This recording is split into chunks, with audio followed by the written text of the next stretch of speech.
Welcome to Edinburgh, Scotland. We are currently standing on the Edinburgh Castle Esplanade. If you listen now, you will hear the 1 p.m. gun, which is fired at Edinburgh Castle every day. The gun can be heard across central Edinburgh and often catches people by surprise. Ships near Edinburgh used to set their maritime clocks by listening for the 1 o'clock gun. The firing of the gun dates back to 1861, when businessman John Hewitt brought the idea to Edinburgh from Paris.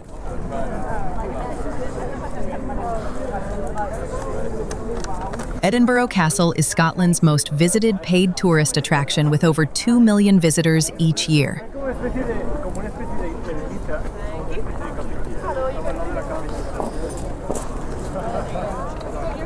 It was built on an extinct volcano called Castle Rock. Edinburgh Castle was built in 1130 AD by King David I of Scotland.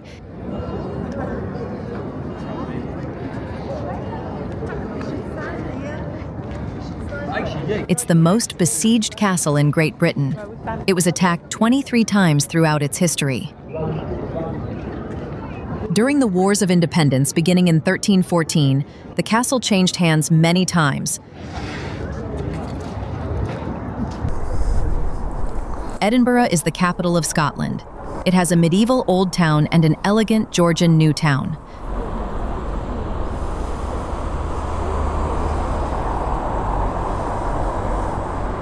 In the distance, on the left, you can see a mountain called Arthur's Seat, which is where we will travel to on this tour.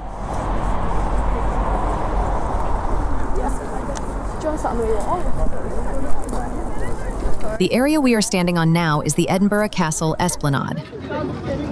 Every year in August, during the Fringe Festival, a temporary seating area is built and the Edinburgh Military Tattoo performs every day. The tattoo is a music and dance extravaganza that's steeped in history and tradition. The first Royal Edinburgh Military Tattoo was held in 1950.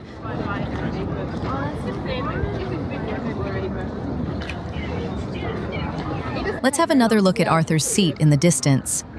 It was formed by an ancient volcano around 330 million years ago. Arthur's Seat is often mentioned as one of the possible locations for Camelot, the legendary castle and court of the Romano-British warrior chief King Arthur.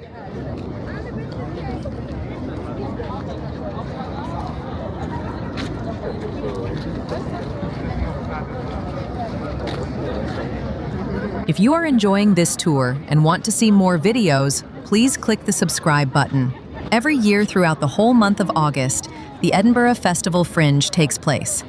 It's the world's largest performance arts festival, which spans every genre of live performance, including theater, comedy, dance, physical theater, circus, cabaret, children's shows, musicals, opera, music, spoken word, exhibitions, and events.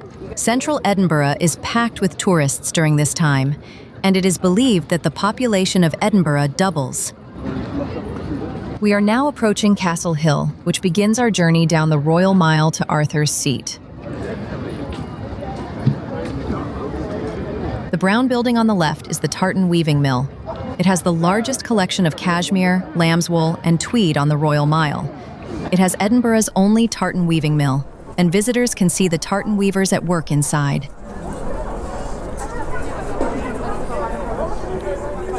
The building on the left now is the Cannonball House. It's a 17th century townhouse which was built in 1630. It has the name Cannonball House because there is a cannonball embedded in the side of its wall. There are conflicting explanations for how the cannonball came to be present in the wall. According to some sources, it was fired by General Preston's artillery from the castle's Half Moon Battery during an attack by Jacobite forces in the 1745 Rising. Stand back a little bit.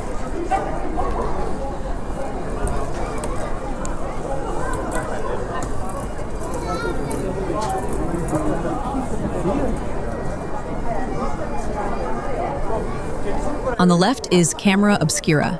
It's a tourist attraction featuring over 100 illusions and amazing views of Edinburgh from the rooftop. Camera Obscura was first opened on Calton Hill in the 1830s by Maria Short. It was forced to close by the council in 1849, but Maria moved it here on the Royal Mile in 1853.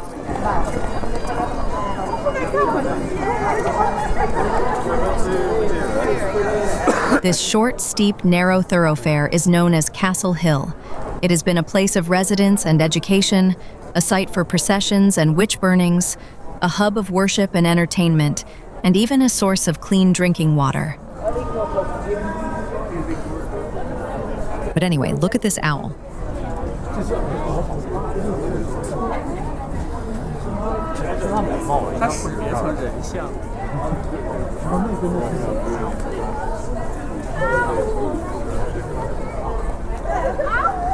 And look at this tiny one. The Scottish bagpipe, known as the Great Highland Bagpipe, is a traditional Scottish instrument, which dates back to the 1400s in Scotland. The bagpipes were used as an incentive to battle, motivation for the troops, and intimidation of the enemy. They celebrated victories and mourned the fallen.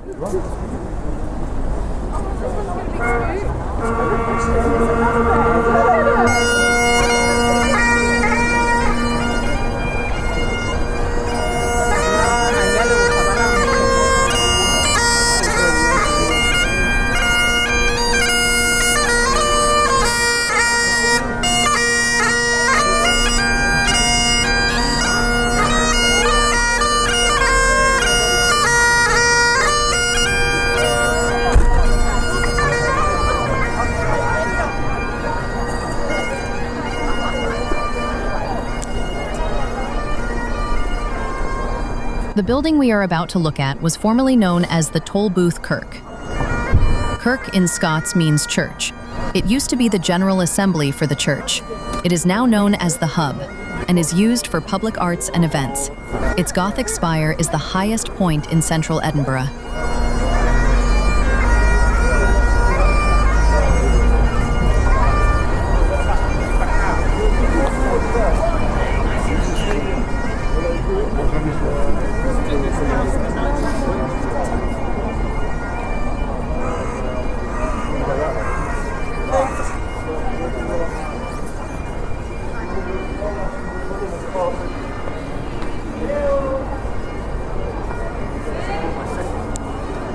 Let's have another look at the Tolbooth Kirk.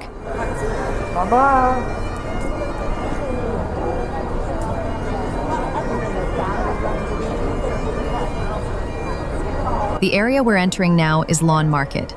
The Lawn Market was the marketplace for what was called inland merchandise. Items such as yarn, stockings, coarse cloth, and other similar articles. In later years, linen was the main product sold. As a result, it became known as the Land Market, which was later corrupted to Lawn Market.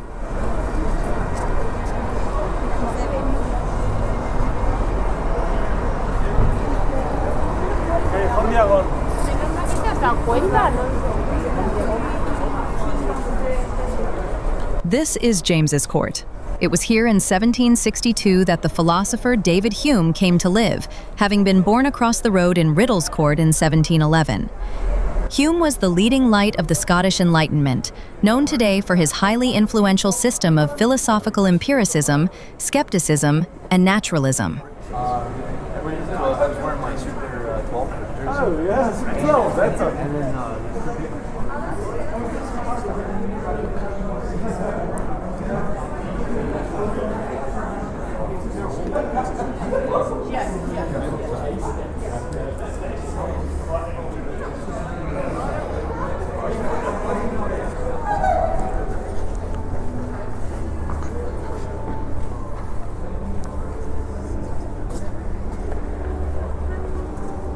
This is the Writers' Museum, a free exhibition of artifacts relating to three of Edinburgh's finest literary figures, Walter Scott, Robert Louis Stevenson, and Robert Burns.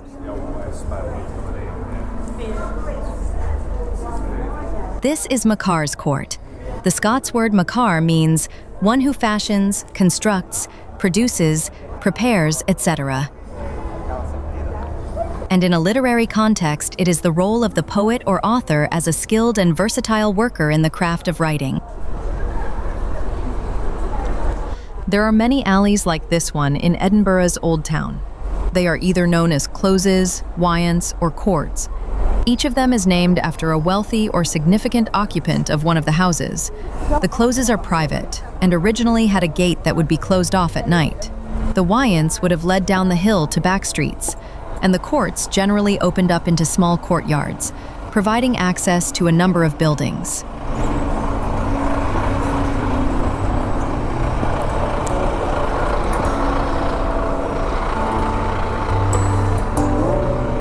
Let's enjoy some music for a moment.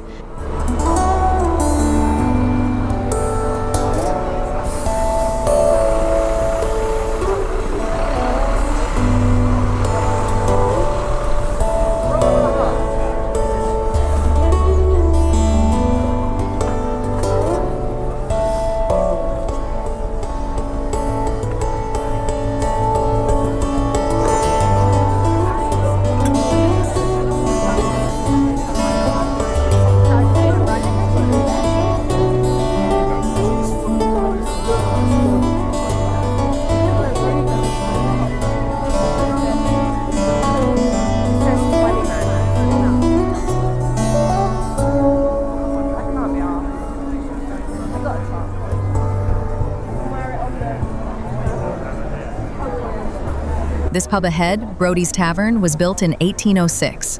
The pub is named after one of the city's most famous sons, Deacon William Brodie, one of the inspirations behind Robert Louis Stevenson's Jekyll and Hyde. Born in 1741, Brodie was a deacon of a group of skilled carpenters known as the Guild of Wrights. By day, he was a respectable citizen and a member of the town council. But by night, he became involved in gambling and drinking. To pay off his debts, he had to resort to burglary and a life of crime. And by 1786, he had a small gang of criminals working in the city.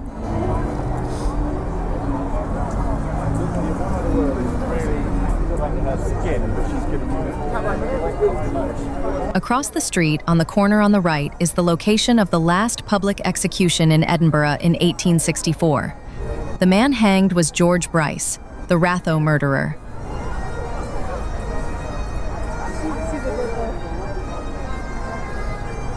This is a statue of one of Scotland's greatest philosophers, David Hume.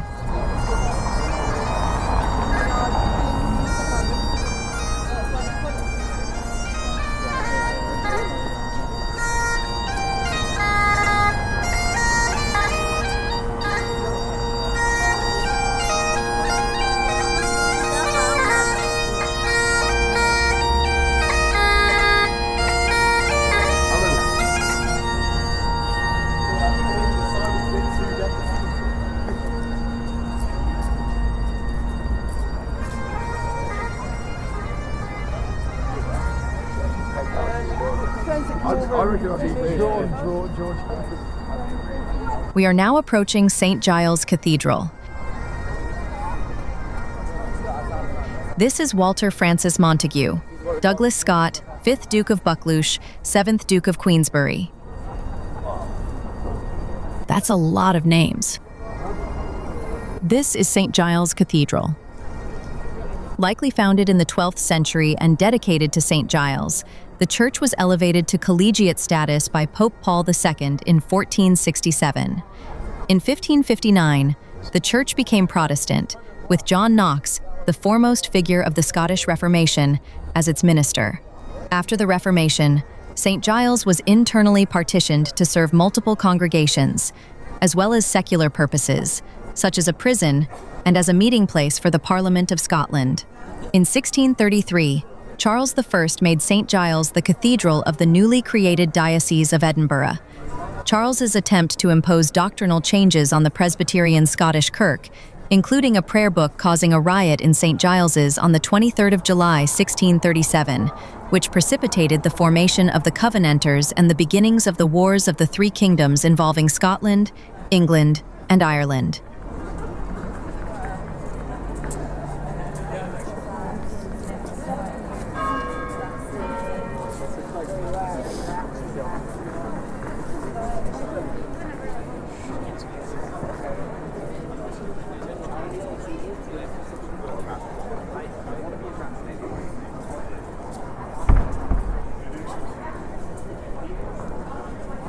The restaurant on the left is Luckin Booths. It has many Scottish dishes, including haggis, cullen skink, Scottish salmon, and many others.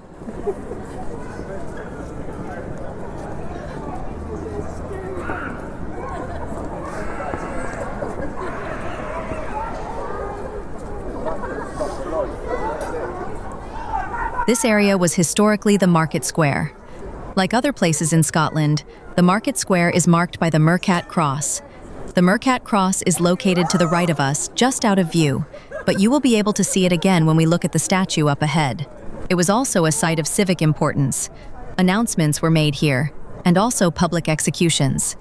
In Edinburgh, royal and parliamentary proclamations that affected all of Scotland were publicly read.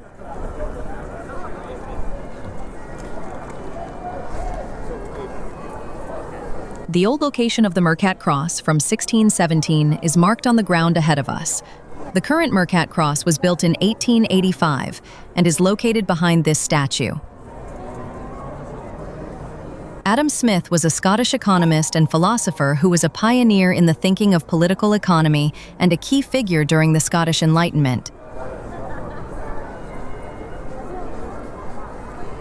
There was an even older Mercat Cross, which dates back to 1365.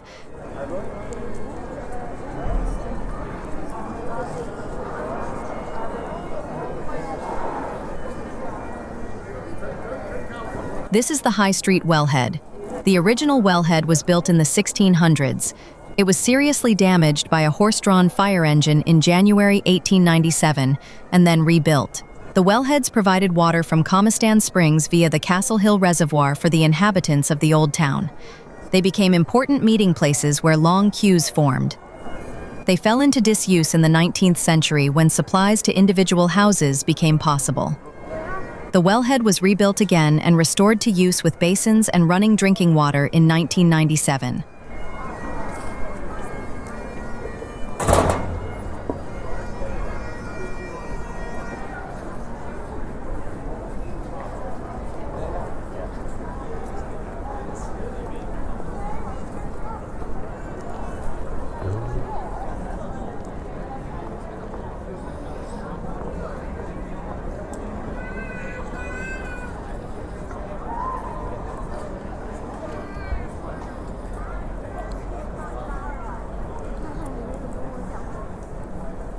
Up ahead on the right is the Tron Kirk.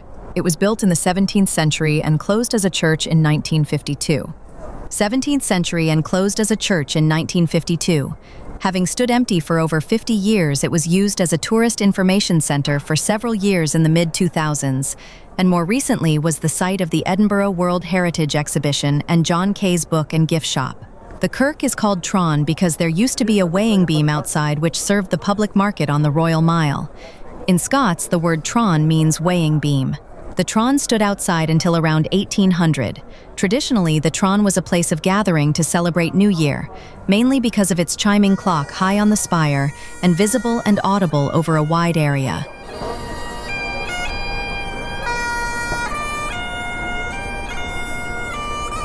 Down there was where we had breakfast at first.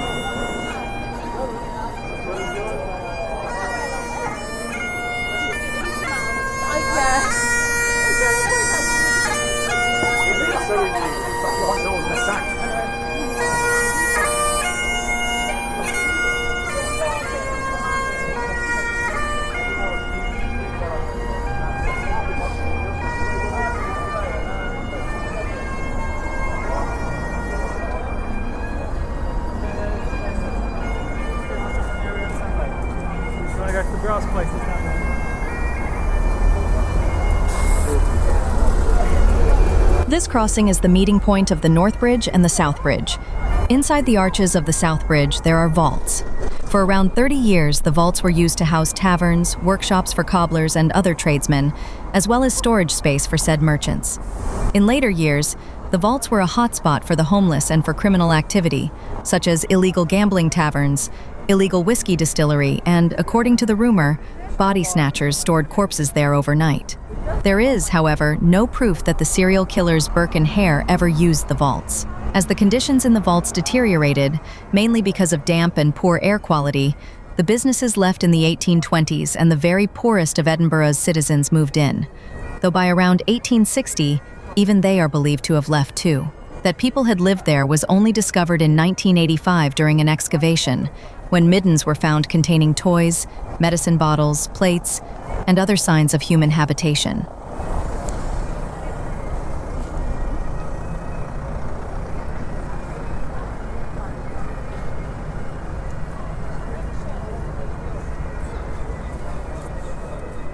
The pub on the left is the Mitre Pub. In 1615, the site was occupied by the Bishop of St. Andrews. It burned down in 1814 and was replaced by the Mitre Pub. Legend has it that the bishop's throne is buried under what is now the bar area, and some have even sensed his spirit walking the pub. The name Mitre comes from the name of the bishop's hat.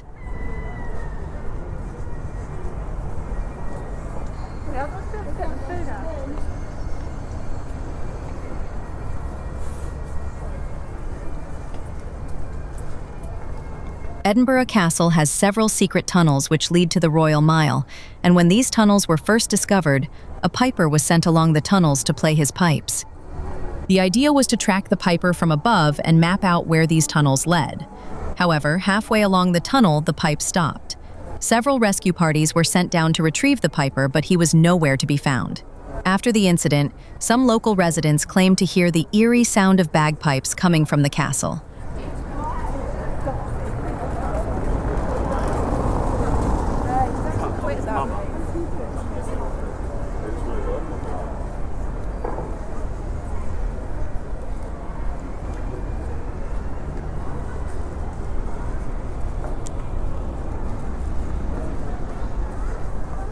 Here is another wellhead, the Netherbow Wellhead.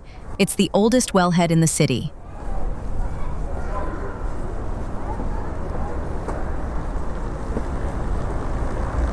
These steps lead up to John Knox's house. The house is named after John Knox, the Protestant reformer, because he is believed to have owned it, though it is believed that he actually lived in a different residence at Warriston Close. The house was built in the 1490s and features a fine wooden gallery and a hand-painted ceiling.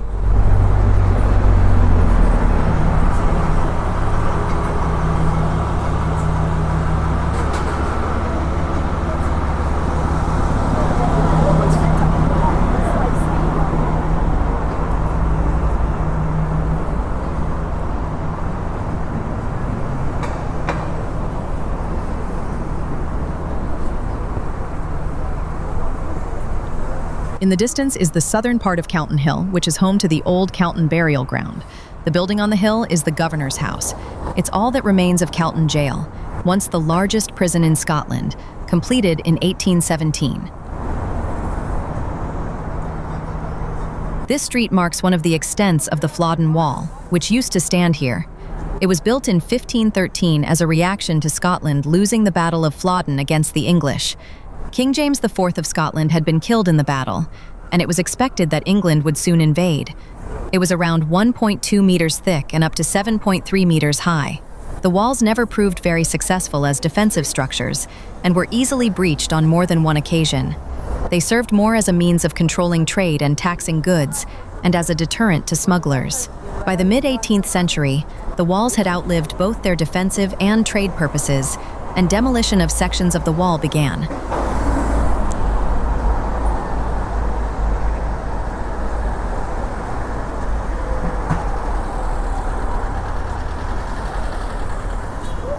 One of Edinburgh's most spine-chilling tales is that of Burke and Hare. William Burke and William Hare were responsible for 16 murders committed over the course of 10 months in 1828. In the early 19th century, Edinburgh was a leading hub of anatomical study. As consequence, grave robbing was common, as people could fetch hefty sums for bodies which could be dissected by doctors. Burke and Hare began their criminal streak by turning in the body of one of Hare's lodgers, but soon moved on to killing living people in order to hand over their bodies to Dr. Robert Knox for reward money. When suspicions against the men rose, Hare saved himself by turning in evidence against his partner. Burke was found guilty of murder and sentenced to death. His skeleton can still be found on display at the Anatomical Museum of Edinburgh Medical School. What's more, if you pay a visit to the Surgeons' Hall Museum just south of Southbridge, you can see his death mask too.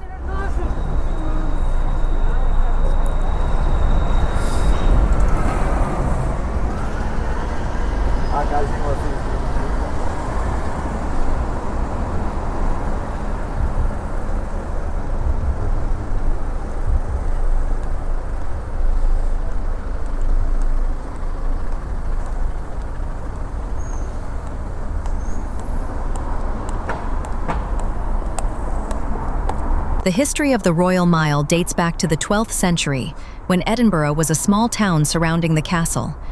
The road that connected the castle to the town became known as the High Street. Edinburgh officially became the capital of Scotland in 1437, after King Robert the Bruce granted town status to the community. The street became known as the Royal Mile, as it became a processional route between Edinburgh Castle and Holyrood Palace.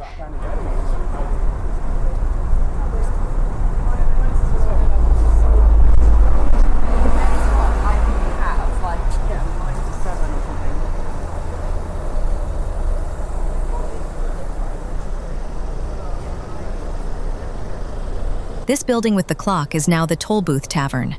Originally constructed in 1591, the building that contains the Tollbooth Tavern was used to collect tolls from travelers who wished to enter the city. It also functioned as a council chamber, police court, and prison. The prison incarcerated many individuals who fought alongside Charles Edward Stuart. They were often beaten, and in some cases wrongly accused.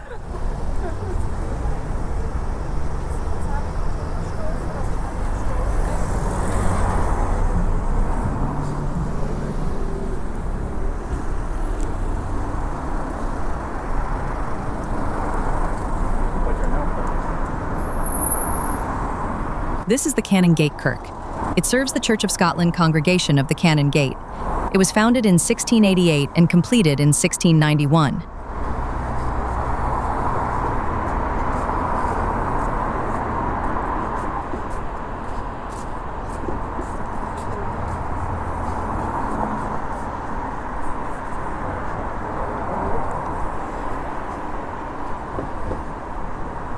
This part of the Royal Mile is the Cannon Gate. King David I of Scotland in the 1100s authorized Holyrood Abbey to create a borough separate from Edinburgh, between the Abbey and the city. It was the borough of Canongate, which was controlled by the Abbey until the Scottish Reformation, when it came under secular control. In 1636, the adjacent city of Edinburgh bought the feudal superiority of the Canongate, but it remained a semi-autonomous borough under its own administration of bailies, chosen by Edinburgh magistrates until its formal incorporation into the city in 1856. The word canon was the name for a priest at the time.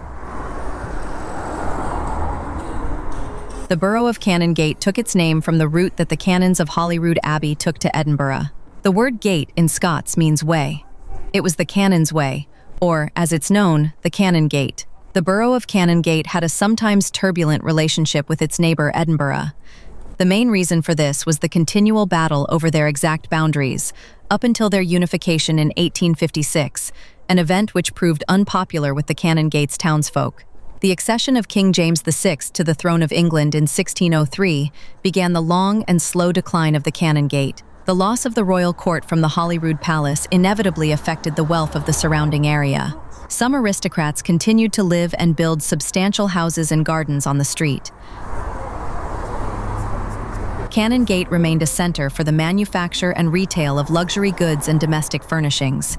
The Union of Scotland and England in 1707 also affected the area, as up until then, Edinburgh had been the location of the Parliament of Scotland, with the Canongate providing a fashionable suburb for the dwellings of the political class. The Canongate was an important district during the Scottish Enlightenment, partly because of the presence of the Canongate Theatre in the 1700s. The philosopher David Hume performed in a play stage there.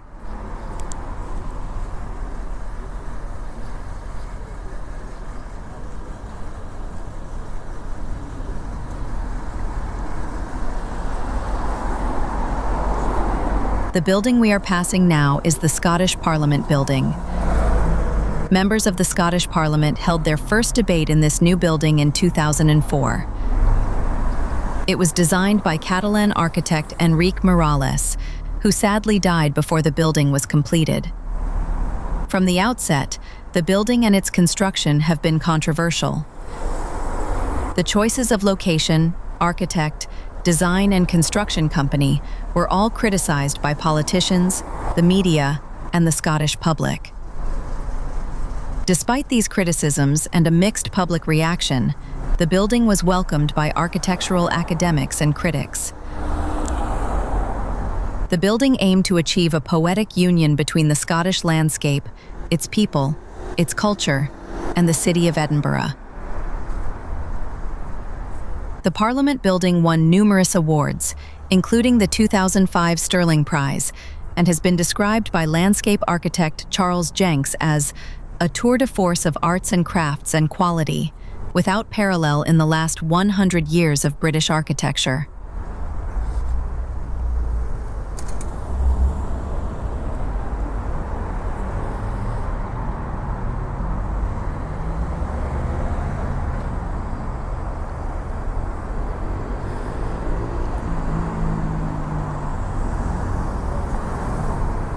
Across the street is the Palace of Holyrood House, commonly referred to as Holyrood House. It's the official residence of the British monarch when they are in Scotland.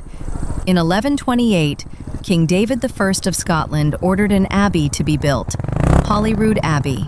It's believed that a stag was charging at David before he saw a cross between its antlers, and the stag inexplicably fled. Following this, David ordered Holyrood Abbey to be built. Holyrood Abbey was an administrative centre at the time, with its proximity to Edinburgh Castle and its royal foundation. The ruins of Holyrood Abbey are still standing today. In the beginning of the 1500s, King James IV of Scotland constructed a Gothic palace adjacent to the abbey. King James V of Scotland added a tower in the 1530s, which is the oldest surviving part of the palace today. Scotland and England formed a union in 1707, which is why today it's the residence of King Charles III of the United Kingdom. The palace also serves as the official residence of the Lord High Commissioner to the General Assembly of the Church of Scotland during the annual meeting of the General Assembly. By the 15th century, the Abbey Guest House had been taken over as a more comfortable royal home than Edinburgh Castle, and James IV built a new palace there about 1503. A tower was added in the 1530s by James V for himself and his Queen Mary of Lorraine. It was there that their daughter Mary, Queen of Scots, lived in the 1560s, and there that she tried vainly to protect her secretary, David Riccio, from a murderous attack by her husband, Lord Darnley, and his accomplices. She had married Darnley and the Abbey in 1565, and after he was killed in mysterious circumstances, he was buried there in the same vault as James V. Mary later married the Earl of Bothwell in the palace.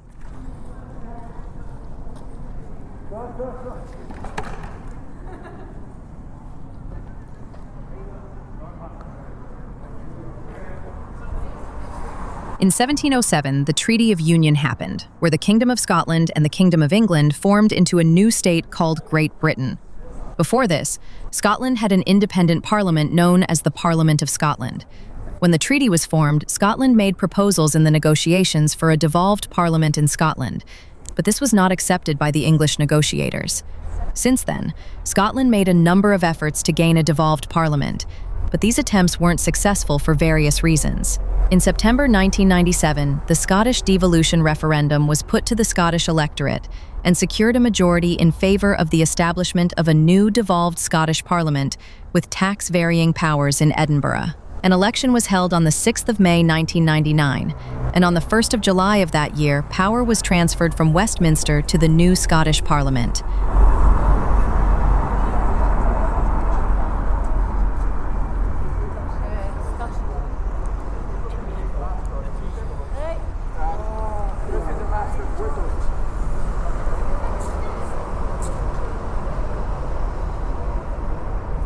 Up ahead is Arthur's Seat. It's 251 meters or 823 feet above sea level. It was described by Robert Louis Stevenson as a hill for magnitude, a mountain in virtue of its bold design. It's a popular hill walking site and is relatively easy to climb, taking around 2 hours to climb up and back down.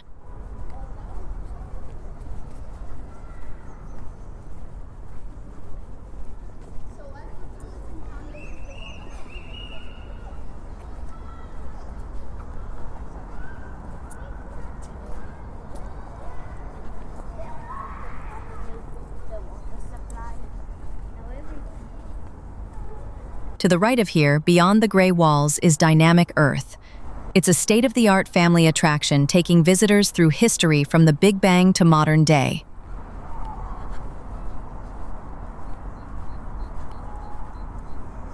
Edinburgh Castle has several secret tunnels which lead to the Royal Mile, and when these tunnels were first discovered, a piper was sent along the tunnels to play his pipes. The idea was to track the piper from above and map out where these tunnels led. However, halfway along the tunnel, the pipe stopped. Several rescue parties were sent down to retrieve the piper, but he was nowhere to be found. After the incident, some local residents claimed to hear the eerie sound of bagpipes coming from the castle.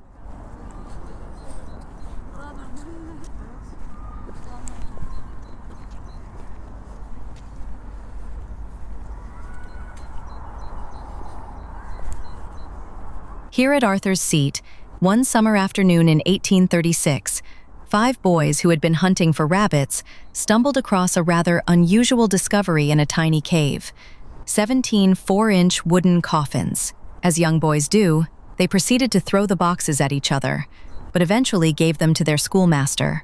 Inside the tiny coffins were small carved figures dressed in different clothing. This curious discovery caused a stir in Edinburgh, and even made it into the London Times. Till this day, the coffins remain a mystery, but 8 of these coffins have survived to the present day and are on display in the National Museum of Scotland.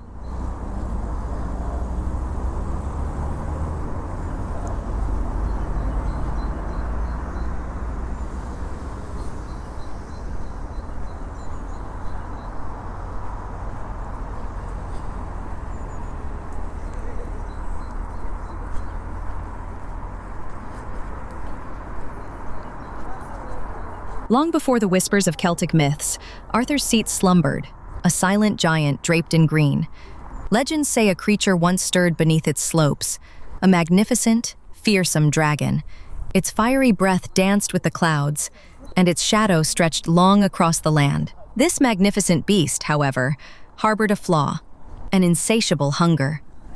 It circled the skies, a relentless hunter, leaving a trail of terror in its wake. Sheep vanished, cattle bellowed in fear, and the people of Edinburgh huddled behind locked doors. But greed, like a heavy cloak, can slow even the swiftest wings. As seasons turned, the dragon's hunger grew ever more monstrous. Its once sleek form became burdened, its fire dimmed. One fateful day, after a feast that left the land trembling, the dragon sought rest upon a nearby peak. It coiled its enormous body, the earth sighing beneath its weight, and succumbed to a heavy sleep. And sleep it did, forevermore. The legend whispers that the dragon became the very hill itself, Arthur's Seat, a silent testament to the power of nature and the consequences of unchecked desires. Perhaps the mountain's shape, like a slumbering beast, is a memory etched in stone. Or maybe it's a simple trick of light and shadow. Regardless, the legend lives on, a reminder woven into the fabric of Edinburgh's history.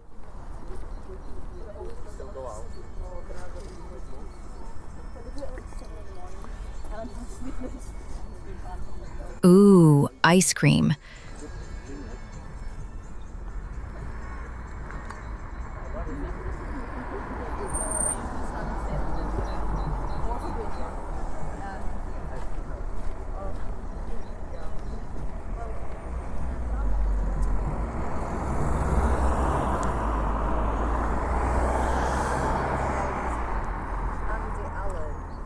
I hope you enjoyed this tour.